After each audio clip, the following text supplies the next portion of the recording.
for you to adopt or mentor a freedom scholar. We have freedom riders. You work for all the freedom riders. We now need freedom scholars. They are afraid that if our children realize their greatness and the greatness of their history, they will be as great.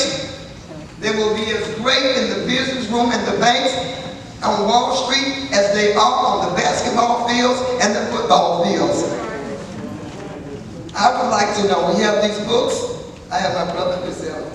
We're asking you to buy 2 books for $25. You will give 1 book to a young person in your family or your home, and you will pay them to read this book. You will give them the book, since they don't want to teach it in our schools, and we won't teach it in our homes and our churches, then we need to make sure they know it. If you would like to adopt a freedom scholar, you buy this book for $25. You find a young person, when they read that book, you pay them. Now, we pay people $100. We pay children $100 to do these essays when they read this book. And I wanted to break the bank. That's all I got to say about that. You have the bridge crossing Jubilee paper. One story that was left out that I really regret. An amazing woman by the name of Ethel Washington told me this story. Perhaps she said they were afraid to get involved in marches. They were afraid to do marches. So they came up with another way to resist. They called it all spits day. All of the domestic workers, the black women, decided on that day they were going to spit everything they could.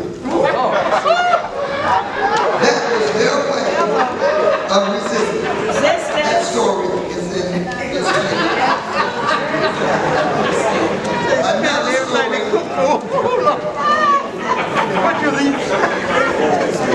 Okay, my time is running out, so let me go fast.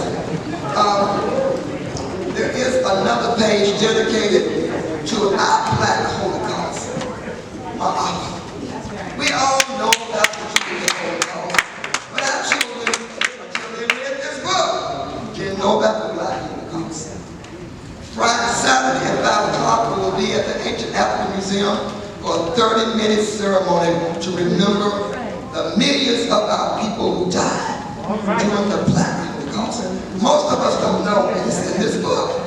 In Germany, yes, they killed 6 million Jews, but they killed thousands of African people. Millions. Okay. Come on, man. I'm going to go through this really quickly because I take too much time. One other story I want you to read this thing. In self, you know my mom used to say, don't show your dirty laundry. Forget it.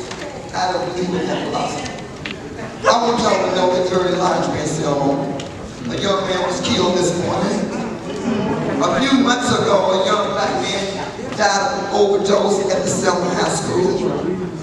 A young black man died of an overdose at the Dallas County Jail, who was accused of killing a white man, had been there 8 years without a trial. I want y'all to know what's going on in Selma now.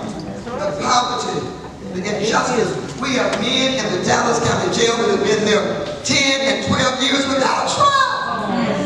And when we take books to the jail, they won't even let them read them. But guess what? Black folk went to the polls and put this white man back in office because he cringed to him. We got trouble in Selma, and we need you not just to cross the bridge, but to be a bridge.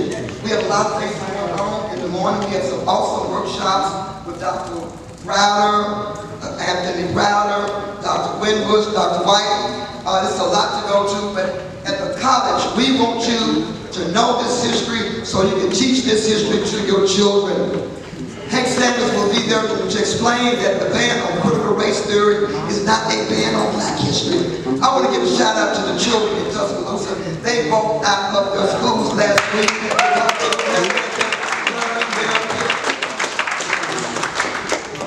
So read this paper. There's an article in here also. I'm so proud. Black and white attorneys came together with our first woman judge. Let's give her a hand, Judge Perkins.